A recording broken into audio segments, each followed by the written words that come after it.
mga kasimpleng buhay. This is January 3. May pasok na si Pangs. So, ako muna. Dahil ako ay wala pang pasok. Ako muna ang nakatulog sa umaga. Ngayon, alas 4 pa lang. Halika dito, oh. Morning, Cookie. Ito, up. Luluto na tayo. Papasok si Pangit. Yung among yung Pangit. Pagluluto natin yung among yung Pangit.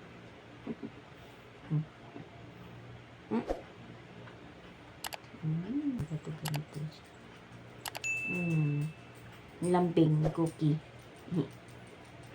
Cookie, ano mo? Good morning. Lambing. Paano tayo luluto? May naglalambing. Ba na, luluto tayo. May lambing. May lambing kongkong. Sige na. Magkasya box mo. Lilinisin ko pa yung kinalat mo. Sinagkalat nun. Yan naman. Pusi 24 na. Ba't may kuto ka?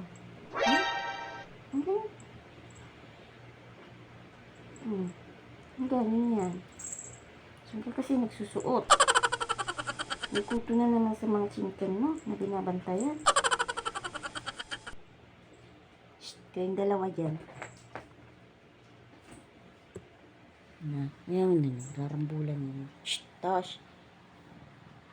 May alaga talagang pusa kung may display ka. Asahan. Alam matinong display. Magluluto muna tayo ng gahan kasi maagang papasok kasama ko. Toka ko. Totoo lang, pag pares kaming may pasok, may salitan. Pero dahil siya lang may pasok ngayon. Ako na lang na magluluto sa mga daily routine. Ayan, no? Makakainin mga yan. Ang mga plato kasi ito, mga pinahugasan kagabi. Kailan bago ilagay sa lagay ng plato. Tuyo. Pag hindi tutuyo, iipisin. Gustong-gusto ng mga ipis yung basa. Magtataka kayo bakit nakalagay yung plato may mga ipis. Kahit gaano kalinis sa paghuhugas. Kasi ang ipis may kunting basa lang. Yun napapansin ko sa experience ko. Gusto nila ng basa. Kunting basa. Kaya kailangan ko yung tubig. Ilagay sa lagayan ng plato. Ito lang. Bali, magsasaing muna ako dahil may natirang pang sa mga alaga. 4 lang hanggang tanghali na to. Para hindi na ako mamaya magluto mamayang tanghali. Para tipimin sa gasol. Hanggang tanghali na to, bigas na to. Ay, oo, luluto ang bigas. Isang salangan lang, tayo lang. Tipid.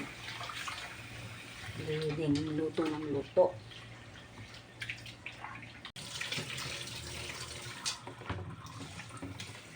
Kayo po ba paano style na magsukat ng bigas? Ito, tubig niya.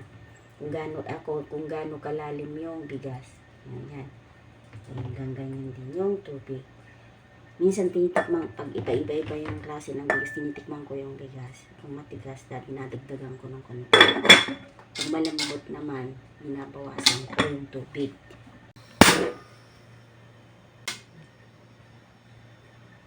Pag malapit ng kumulot to, buksan natin yan para hindi sasawid yung tubig kumukulo.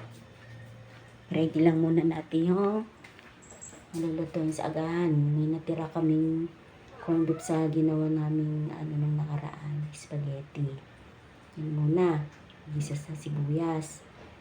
Tapos sunny side up, yun lang. Tapos dadagdagan ko na lang ng pritong saba.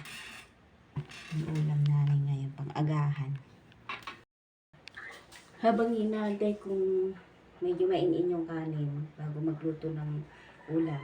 Walis-walis muna ako para mabilis ng trabaho.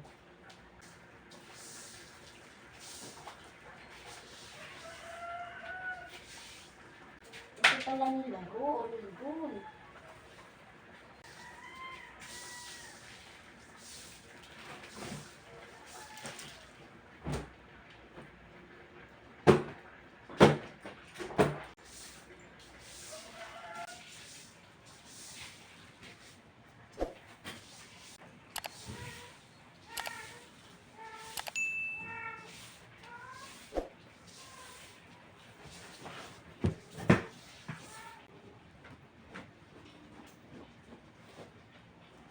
Mga alaga namin may sapin talaga na ganyan kasi dyan sila nahihiga.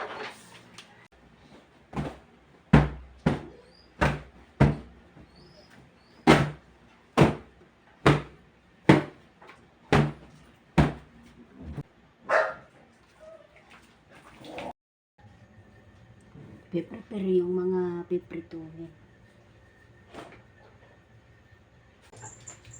Yung corned beef. Sunny side up. Ito. Ayan. Tapos, hiwain ko to. Ano yun? Humingi na lang. Gutom na daw. Mamaya. Hintay ka. Kaya natin 2 piraso na sibuyas. Mahal ng sibuyas. Tapos mga nabuti. Nay.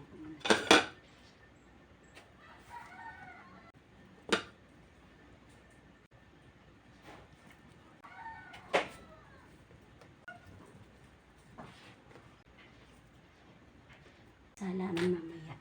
Ito, tatapon.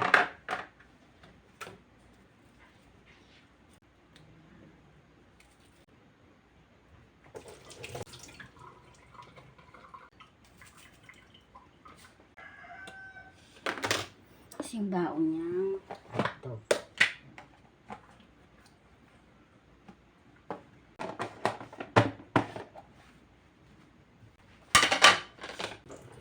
Lagas ng tubig pag umaga. Masyadong gumagamit. Siguro yung iba wala pang pasok. Kaya lang ito.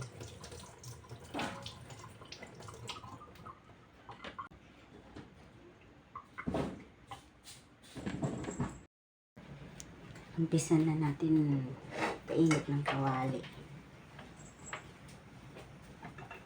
Paborito na. Uunahin muna yung itlog. Mantika na. Initin mo na yan.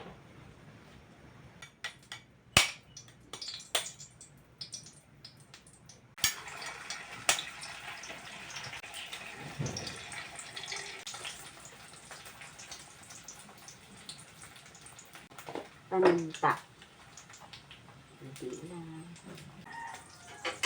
Sinunod ko na yung hotdog.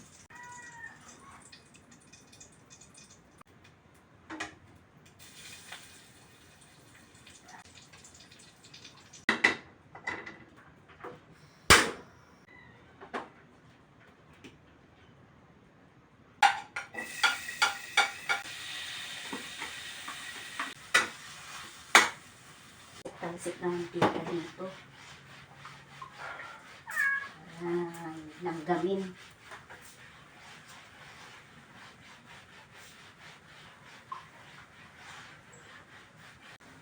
Mamaya i-map na lang sa baba.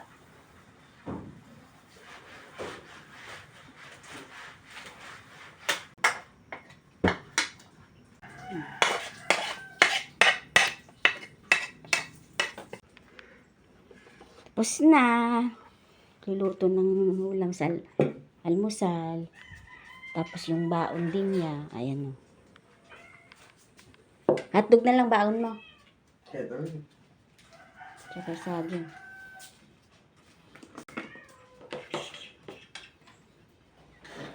Pakain na ng manok at kakain na. Oo, sarap. Hindi ko na kumulo yan. Handa ko na yung kanyang baonan. Ayaw, kapit tayo.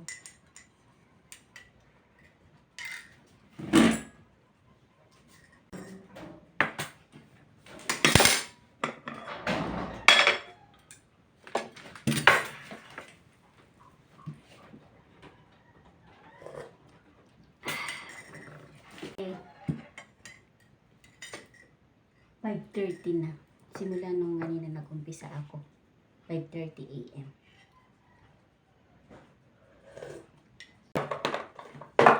Magpakain pa ho kasi siya ng mga alaga ng manok. Kaya, kakain.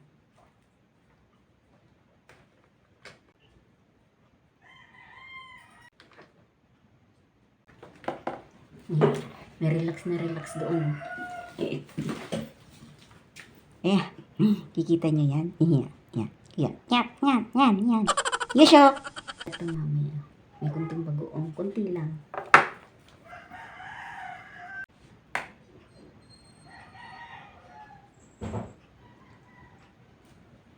Ito na. Tatlong hotdog lang ang babaon niya. Parang ilang to. Very sweet. Tapos lagyan ko ng pritong saba. Tatlo din. Baon niya, oh.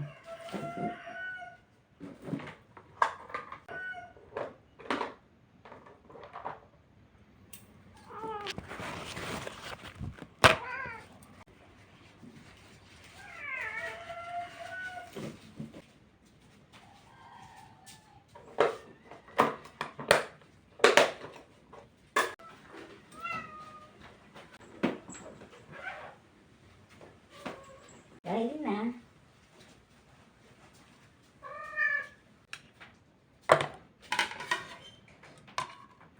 Tinakpan ko muna kasi maliligo muna siya. Habang inaantay, hugasan ko muna yung kainan ng mga little boss ko.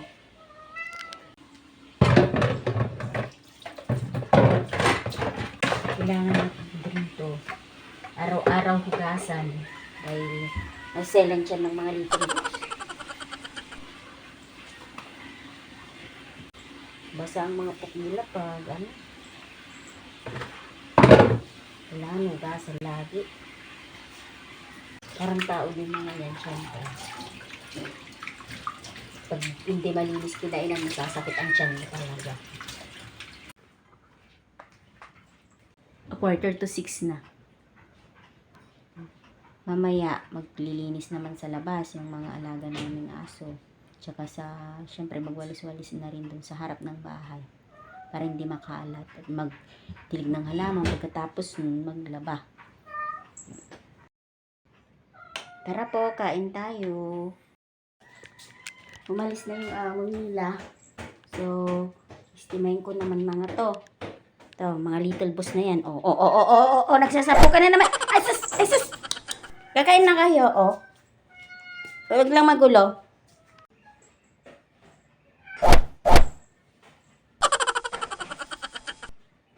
Tapos na akong magpakain sa mga boss, little boss. Sarap na sarap sila kakain. Ayun, tapos na ganun talaga buhay. Tapos magluto, maghugas.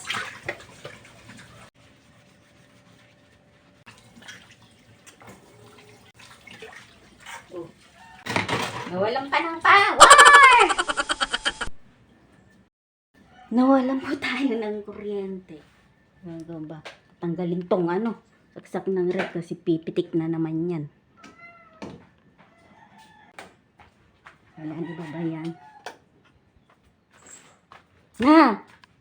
Tulog daw kayo ulit, Flashlight. Madilim pa sa loob, Buti na lang kahit walang power sa amin, mababa yung pinagkukuhanan ng tubig. May kunti pa lumalabas sa gripo. Yung iba niyan, wala na. Paano ko na kaya mga may pasok? Ito pa rin na size at mga madali na. Mga papasok ng alas 7. Ang bihira. Hintay pa sa oras ng pasukan. Pwede naman mga alas 10 na umaga. Alas 8. Diba? Buti na lang wala akong pasok. Hindi. Papasok na ako na ganun sa mundo.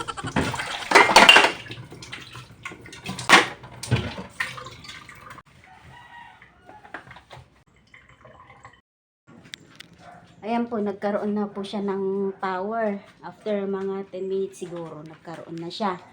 So, tapos na ako dito sa loob. Tapos na yung mga gawain ko. Sa labas naman tayo. Papakita ko sa inyo ang mga halaman ko sa labas. Ipilinis na rin ako. Ganda mag-vlog ngayon kasi walang masyadong tao.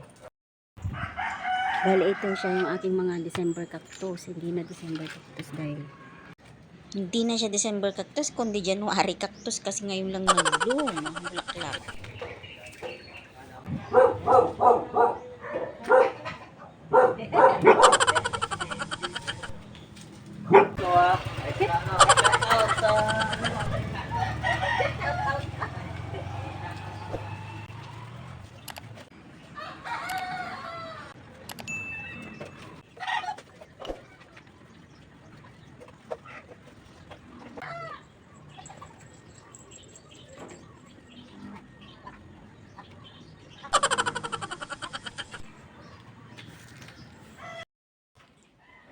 alam niyo po ba, kaya ako tinawag na Little Boss ang mga alaga ko.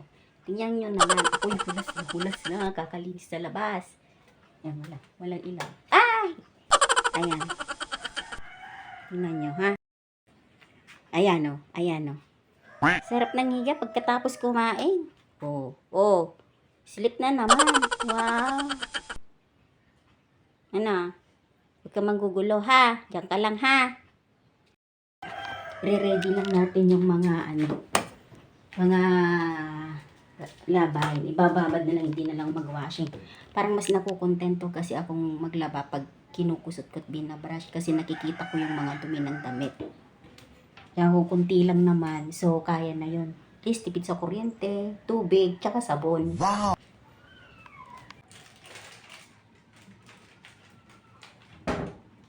Sa labas. Yan pa oh, isang little bush yun. Ay! Di kita nakita kanina. Si Tilo lang nakita ko. Andiyan ka pala. Pweste ni Yushu yan ah. Babad mo na yan.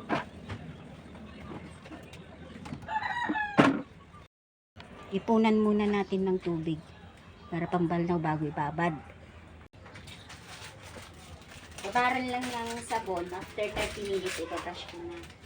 Hindi ko na kailangan i-washing. Ayan.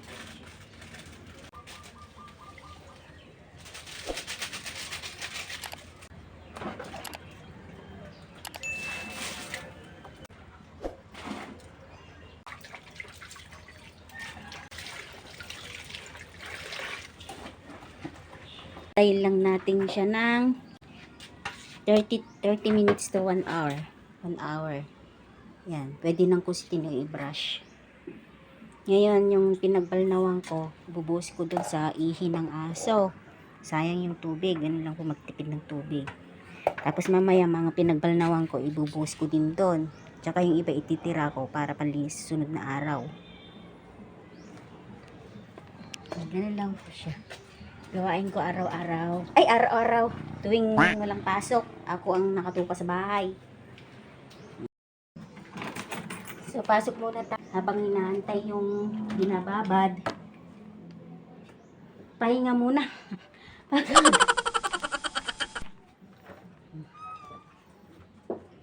Buti pa tong boss na to, oh. Oo, eh. Tapos na matulog. Oh, saan ka higa-higa? Saan? Saan ka higa-higa? Higa na. Higa. Halilo. Yan, tapos na po ang aking paglalaba. Nabot na ako ng 2 oras. Kusot na ako. Yan, dahil malakas naman ng araw, hindi na ako nag-dryer. Okay na yan. At least tipid sa kuryente, di ba? Tsaka yung mga pinagbanlawang ko, yan. Gagamitin ko pa yung panlinis. Panlinis ng aso. Tsaka dumi. So, yan lang po today. Thank you for watching. Don't forget to like, share, and subscribe. Salamat po sa panunood. Tapos ng trabaho nyo ng inyong inday. At yung mga little boss, ayan, busy sa kakatulog. Na! Hindi man ako tinulungan maglaba. Diyan ka pa naka-display, bisyo.